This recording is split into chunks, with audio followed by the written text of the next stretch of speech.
足球呢，可以話係我哋世界共同嘅語言，無論係乜嘢嘅種族、膚色、性別、年紀、語言、職業或者宗教信仰，大家落到球場呢都係平等嘅球員，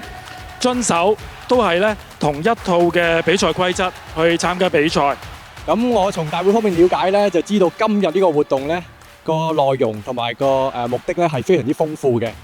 當然係第一樣係推動我哋青少年足球嘅發展啦。第二呢，亦都係一個慈善賽。今次唔單止係一場國際級嘅足球盛事，更係一個融入青年足球、慈善、體育經濟嘅多元平台。我哋一連3日咧喺啟德青年運動員咧同場較量，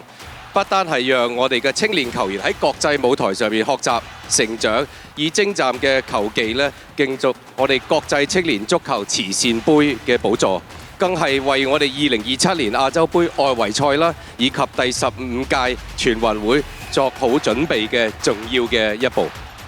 清水灣鄉村俱樂部一直致力咧，將呢一種香港嘅精神咧融入我哋嘅社會服務嘅工作當中。作為一個私人嘅球會，我哋唔單止喺會內咧推廣體育嘅運動發展，更加透過類似今日咁樣嘅活動啦，配合體育嘅盛事化、精英化、普及化、專業化同埋產業化嘅發展方向。更加深遠嘅就係活動所有嘅收益，撇除必須要嘅開支之外，